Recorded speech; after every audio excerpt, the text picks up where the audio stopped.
India अलग अलग cultures, religions और आर्किटेक्चरल मार्वल्स का देश है। उसकी सबसे इंप्रेसिव क्रिएशंस में से एक है एंशिएंट हिंदू टेम्पल्स, जो पूरे सब कॉन्टिनेंट में फैले हुए हैं। ये टेम्पल्स सिर्फ प्लेसेस ऑफ वर्शिप नहीं है, बल्कि स्पिरिचुअल और मटेरियल रियल्म्स के बीच एक गहरे कनेक्शन को रिप्रेजेंट करते हैं। ये हिंदू कॉस्मोलॉजी, मिथोलॉजी और आर्टिस्टिक ब्रिलियंस के एसेंस को एम्बॉडी करते हैं। यह ऐसे प्राचीन भारतीय मंदिर वास्तुकला की कैप्टिवेटिंग दुनिया में जाता है, नागर, द्रविड़ और वेसर शैलियों की यूनिक कैरेक्टरिस्टिक्स को एक्सप्लोर करता है। इंडिया में टेम्पल आर्किटेक्चर का इतिहास हजारों साल पुराना है। हर एरा अपनी डिस्टिंक्टिव मार्क छोड़ता गया। मौर्य काल के सिंपल रॉक कट केव्स से लेकर गुप्त एरा के एलैबोरेट टेम्पल्स तक, इंडियन आर्किटेक्ट्स ने लगातार अपने क्राफ्ट को रिफाइन और इनोवेट किया। यह ऐसे इस एवोल्यूशन को ट्रेस करेगा, की फीचर्स को हाईलाइट करते हुए जो हर स्टाइल को डिफाइन करती है। हम टाइम और स्पेस के थ्रू एक जर्नी पर एम्बार्क करेंगे, उत्तर के टावरिंग शिखरा से लेकर दक्षिण के मैसिव गोपुरम्स तक। हमारा एक्सप्लोरेशन नागर, द्रविड़ और वेसर शैलियों पर फोकस करेगा, जो हिंदू टेम्पल आर्किटेक्चर के 3 प्राइमरी क्लासिफिकेशंस हैं। ये स्टाइल्स अपने विजुअल लैंग्वेज में अलग होने के बावजूद एक कॉमन स्पिरिचुअल थ्रेड शेयर करते हैं, जो हिंदुइज्म के फंडामेंटल प्रिंसिपल्स को रिफ्लेक्ट करते हैं। हर स्टाइल की न्यूआंसेस को समझकर हम इंडियन आर्ट, कल्चर और रिलीजियस बिलीफ्स के रिच टेपेस्ट्री के लिए एक डीपर अप्रिशिएशन गेन कर सकते हैं। हमारे साथ जुड़े, क्योंकि हम एंशिएंट इंडियन टेम्पल आर्किटेक्चर के मिस्ट्रीज और मैग्निफिसेंस को अनरावल करते हैं। पत्थर में एच्ड कहानियों, हर डिटेल में एम्बेडेड सिंबलिज्म और इन आर्किटेक्चरल वंडर्स की एंड्यूरिंग लेगेसी की खोज करते हैं। हिंदू टेम्पल आर्किटेक्चर की जड़ें मौर्य काल 322 to 185 BCE तक ट्रेस की जा सकती है। सम्राट अशोक, जो इंडियन हिस्ट्री में एक पिवटल फिगर थे, ने बुद्धिज्म को अपनाया और अपने टीचिंग्स को मैग्निफिसेंट पिलर्स और स्टूपर्स के थ्रू प्रोपेगेट किया। ये स्ट्रक्चर्स हालांकि ट्रेडिशनल सेंस में टेम्पल्स नहीं थे, लेकिन बाद के आर्किटेक्चरल डेवलपमेंट्स के लिए फाउंडेशन लेड की। मौर्य काल ने इंडिया में रिलीजियस आर्किटेक्चर की एक रिच ट्रेडिशन की शुरुआत को मार्क किया। बाद के शुंग और सातवाहन काल में रॉक कट केव्स का सीक्रेट स्पेसेस के रूप में इमर्जेंस देखा गया। ये केव्स, जो अक्सर इंट्रिकेट कार्विंग्स से अडॉर्न्ड होते थे, बुद्धिस्ट और जैन मंक्स के लिए मोनेस्ट्रीज और प्रेयर हॉल्स का काम करते थे। कार्ला गुफाएं और अजंता गुफाएं इस एरा के आर्किटेक्चरल प्रोग्रेस का एग्जेम्प्लीफाई करती हैं। ये केव्स कार्विंग टेक्निक्स की एक मास्टरी और स्पेशल डिजाइन की डीप अंडरस्टैंडिंग को डेमोन्स्ट्रेट करते हैं। गुप्त काल 320 to 550 CE इंडियन हिस्ट्री में एक गोल्डन एज माना जाता है, जो आर्ट, साइंस और लिटरेचर की फ्लरिशिंग से मार्क्ड है। आर्किटेक्चर में गुप्त काल ने फ्री स्टैंडिंग हिंदू टेम्पल्स का इमर्जेंस देखा। ये अर्ली टेम्पल्स स्केल में मॉडेस्ट थे, लेकिन एसेंशियल एलिमेंट्स को इनकॉर्पोरेट करते थे, जो बाद में हिंदू टेम्पल आर्किटेक्चर को डिफाइन करेंगे, जैसे कि गार्भगृह, सैंक्टम सैंक्टोरम और शिखरा टावर। गुप्त टेम्पल्स, हालांकि अपने लेटर काउंटरपार्ट से स्मॉलर थे, ने हिंदू टेम्पल डिजाइन के लिए एक फंडामेंटल आर्किटेक्चरल वोकैबुलरी एस्टैब्लिश किया। देवगढ़ का दशावतार मंदिर और भीतरगांव मंदिर गुप्त वास्तुकला के प्राइम एग्जाम्पल्स हैं। ये टेम्पल्स एक रिफाइंड एस्थेटिक सेंसिबिलिटी और टेम्पल डिजाइन में ग्रोइंग सोफिस्टिकेशन को रिफ्लेक्ट करते हैं। गुप्त साम्राज्य के पतन के बाद इंडिया ने रीजनल किंगडम्स का उदय देखा, जिसने डिस्टिंक्ट आर्किटेक्चरल स्टाइल्स को फॉस्टर किया। 6ठी शताब्दी CE में शुरू होने वाले इस पीरियड में उत्तर और दक्षिण भारत के बीच टेम्पल आर्किटेक्चर में एक डिवर्जेंस देखा गया। उत्तर में नागर शैली फ्लरिश्ड हुई, जबकि दक्षिण में द्रविड़ शैली का उदय हुआ। इस डाइवर्जेंस के रीजंस मल्टीफैसेटेड थे। जियोग्राफिकल फैक्टर्स ने एक क्रूशियल रोल निभाया, जैसा कि बिल्डिंग मटेरियल्स की अवेलेबिलिटी, लोकल ट्रेडिशंस और डिफरेंट रूलिंग डायनेस्टीज के पैट्रनेज ने किया। उत्तर और दक्षिण की डिस्टिंक्ट कल्चरल और आर्टिस्टिक सेंसिबिलिटीज ने भी सेपरेट आर्किटेक्चरल इडियम्स के डेवलपमेंट में कंट्रीब्यूट किया।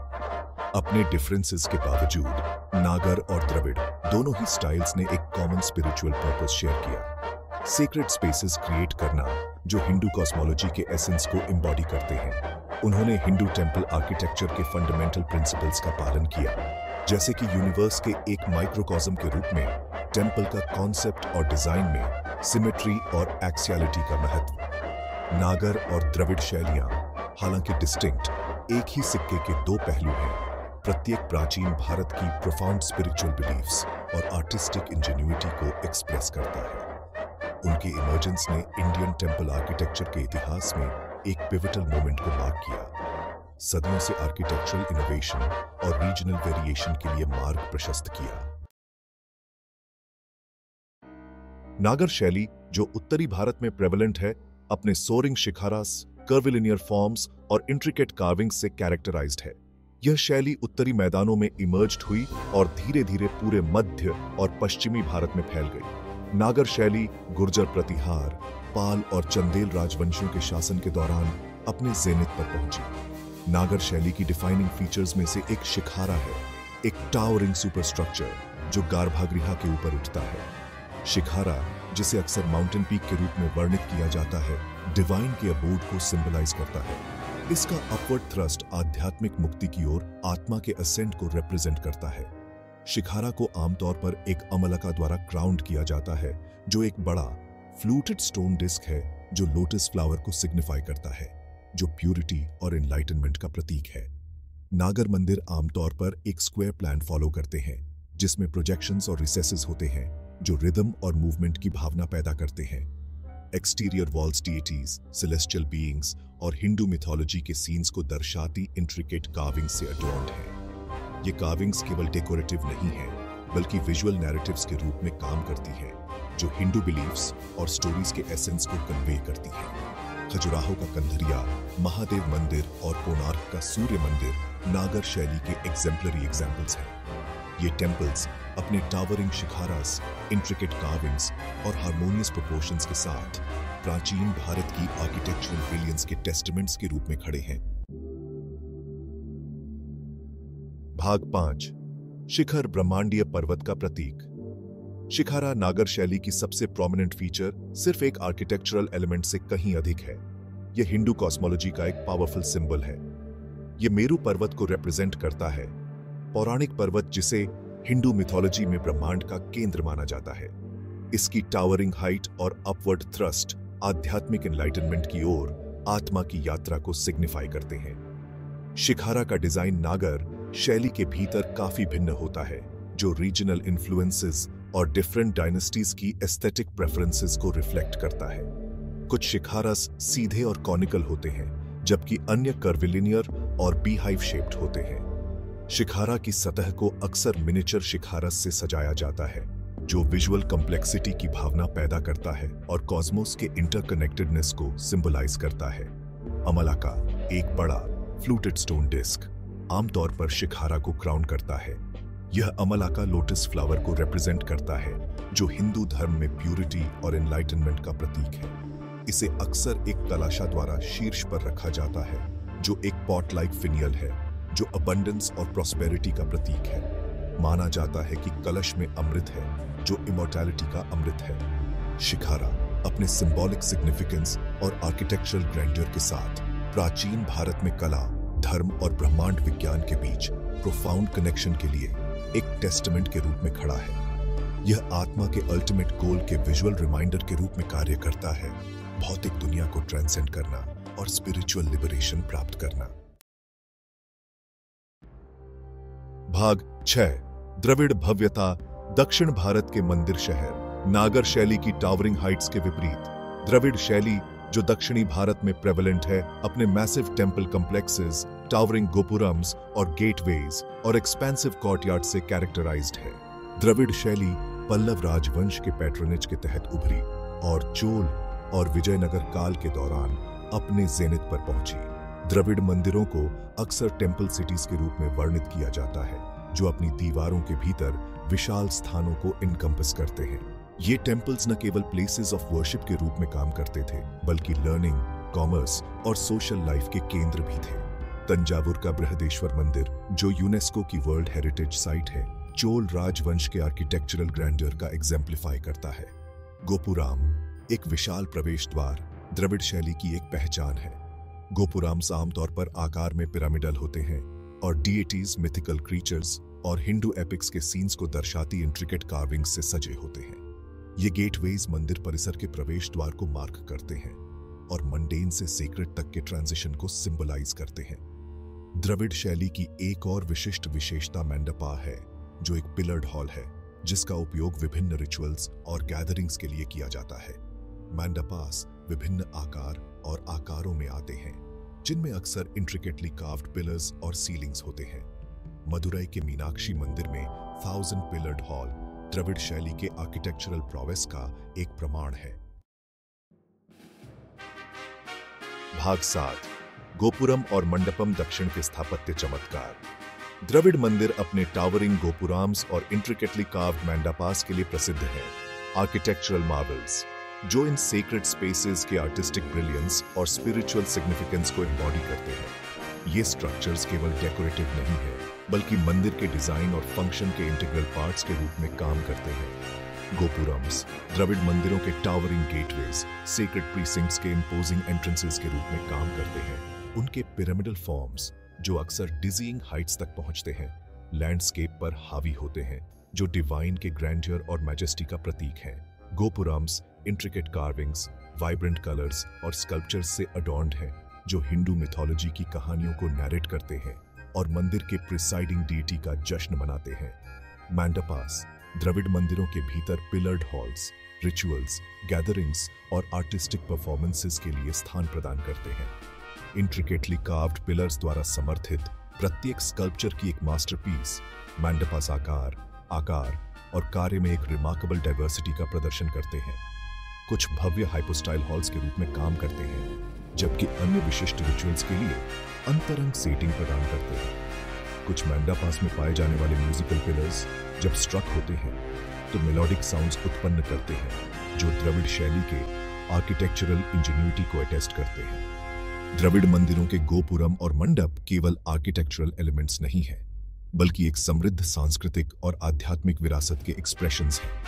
वे प्राचीन भारतीय कारीगरों के स्किल और हिंदू धर्म की इंड्यूरिंग पावर के टेस्टमेंट्स के रूप में खड़े हैं। भाग 8, वेसर शैली उत्तर और दक्षिण का संश्लेषण। वेसर शैली, जिसे डेक्कन शैली के रूप में भी जाना जाता है, नागर और द्रविड़ शैलियों के हार्मोनियस ब्लेंड को रिप्रेजेंट करती है। यह हाइब्रिड स्टाइल मध्य भारत के डेक्कन क्षेत्र में उभरा, जहां उत्तर और दक्षिण के आर्किटेक्चरल इन्फ्लुएंसेस का कन्वर्जेंस हुआ। वेसर शैली चालुक्य, राष्ट्रकूट और होयसल राजवंशों के पैट्रोनेज के तहत फ्लरिश्ड हुई। वेसर मंदिर नागर और द्रविड़ दोनों शैलियों से बोरोड फीचर्स का प्रदर्शन करते हैं, एक यूनिक आर्किटेक्चरल वोकैबुलरी बनाते हैं। शिखारा नागर शैली की एक प्रोमिनेंट विशेषता वेसर मंदिरों में मौजूद है, लेकिन आमतौर पर अपने उत्तरी काउंटर पार्ट की तुलना में शॉर्टर और मोर राउंडेड है। गोपुराम द्रविड़ शैली की एक पहचान वेसर मंदिरों में भी इनकॉर्पोरेटेड है, हालांकि एक स्मॉलर पैमाने पर। वेसर शैली की डिफाइनिंग कैरेक्टरिस्टिक्स में से एक इंट्रिकेट कार्विंग्स और स्कल्पचर्स पर इसका एम्फेसिस है। वेसर मंदिर डीटीज, सेलेस्टियल बीइंग्स और हिंदू एपिक्स के सीन्स को दर्शाते हुए स्कल्पचर्स की एक प्रोफ्यूजन से अडॉर्न्ड है। हेल्बिडू में होयसलेश्वर मंदिर, जो यूनेस्को की वर्ल्ड हेरिटेज साइट है, अपनी इंट्रिकेट कार्विंग्स के लिए रिनाउंड है, जो इसकी सतह के लगभग हर इंच को कवर करती है। वेसर शैली भारतीय वास्तुकला की फ्लूइडिटी और अडेप्टेबिलिटी का उदाहरण देती है। कुछ नया और अनोखा बनाने के लिए डिफरेंट ट्रेडिशन से एलिमेंट्स को बोरो और ब्लेंड करने की इच्छा प्रदर्शित करती है। यह प्राचीन भारत में दक्कन क्षेत्र की विशेषता वाली कल्चरल सिंथेसिस के लिए एक टेस्टमेंट के रूप में खड़ा है। भाग 9, क्षेत्रीय विविधताएं और स्थायी विरासत। जबकि नागर, द्रविड़ और वेसर शैलियां हिंदू मंदिर वास्तुकला के प्राइमरी क्लासिफिकेशंस का प्रतिनिधित्व करती हैं, प्रत्येक शैली के भीतर मौजूद विशाल क्षेत्रीय विविधताओं को पहचानना आवश्यक है। प्रत्येक क्षेत्र ने अपनी अलग आर्किटेक्चरल आइडियम विकसित की, जो लोकल ट्रेडिशंस, अवेलेबल मटेरियल्स और विभिन्न शासकों के पैट्रनेज से प्रभावित थी। उदाहरण के लिए ओडिशा में मंदिर वास्तुकला की कलिंग शैली फ्लरिश्ड हुई। कलिंग मंदिर, जो अपने टावरिंग रेखाड्यूल्स, सैंक्टम टावर्स और इंट्रिकेट कार्विंग से पहचाने जाते हैं, नागर और द्रविड़ तत्वों का एक अनूठा मिश्रण प्रदर्शित करते हैं। कोणार्क का सूर्य मंदिर, जो यूनेस्को की वर्ल्ड हेरिटेज साइट है, कलिंग शैली के आर्किटेक्चरल ग्रैंडर का उदाहरण देता है। कर्नाटक में होयसल शैली की वास्तुकला अपने चरम पर पहुंच गई। हॉयसल मंदिर, जो अपने star shaped plans, intricate carvings और सोपस्टोन के उपयोग के लिए जाने जाते हैं, वेसर परंपरा के भीतर एक विशिष्ट उपशैली का प्रतिनिधित्व करते हैं। बेलूर में चेन्ना केशव मंदिर और हेलबिडु में होयसलेश्वर मंदिर हॉयसल शैली के उत्कृष्ट उदाहरण हैं। भारतीय मंदिर वास्तुकला के भीतर क्षेत्रीय विविधताएं इस प्राचीन परंपरा की डायनामिज्म और एडेप्टेबिलिटी को हाईलाइट करती है। शैलियों में विविधता के बावजूद सभी हिंदू मंदिर एक कॉमन स्पिरिचुअल पर्पस शेयर करते हैं, सेक्रेड स्पेसेस के रूप में काम करना जहां मनुष्य डिवाइन के साथ जुड़ सके। भाग 10। निष्कर्ष। प्राचीन भारतीय मंदिर वास्तुकला की स्थायी विरासत। प्राचीन भारतीय मंदिर वास्तुकला भारत के आर्टिस्टिक ब्रिलियंस, स्पिरिचुअल डेप्थ और कल्चरल डाइवर्सिटी का एक प्रमाण है। नागर शैली के टावरिंग शिखरा से लेकर द्रविड़ शैली के विशाल गोपुरम्स तक, ये आर्किटेक्चरल मार्वल्स उन सभी को विस्मित और आश्चर्यचकित करते रहते हैं जो उन्हें देखते हैं। वे केवल प्लेसेस ऑफ वर्शिप नहीं हैं, बल्कि कला, इतिहास और धार्मिक मान्यताओं के रिपोजिटरीज के रूप में काम करते हैं, जो भारतीय सभ्यता के समृद्ध टेपेस्ट्री की झलक पेश करते हैं। नागर, द्रविड़ और वेसर शैलियां अपनी अनूठी विशेषताओं और क्षेत्रीय विविधताओं के साथ प्राचीन भारतीय वास्तुशिल्प उपलब्धि के पिनकल का प्रतिनिधित्व करती हैं। ये शैलियां, हालांकि अपनी विजुअल लैंग्वेज में अलग हैं, एक कॉमन स्पिरिचुअल थ्रेड शेयर करती हैं, जो हिंदू धर्म के मूलभूत सिद्धांतों और भौतिक और दिव्य के बीच गहरे संबंध को दर्शाती है। जब हम इन प्राचीन मंदिरों की इंट्रिकेट कार्विंग्स, हार्मोनियस प्रोपोर्शंस और सोरिंग हाइट्स पर मार्वल करते हैं, तो हमें यह याद रखना चाहिए कि वे केवल पत्थर और गारे से कहीं अधिक हैं। वे विश्वास, भक्ति और कलात्मक कौशल के अवतार हैं, प्राचीन भारत की स्थायी विरासत का प्रमाण है। उनकी टाइमलेस ब्यूटी और स्पिरिचुअल सिग्निफिकेंस आज भी हमें इंस्पायर और कैप्टिवेट करती है, जो हमें मानव रचनात्मकता की शक्ति और ब्रह्मांड में अर्थ की स्थायी खोज की याद दिलाती है।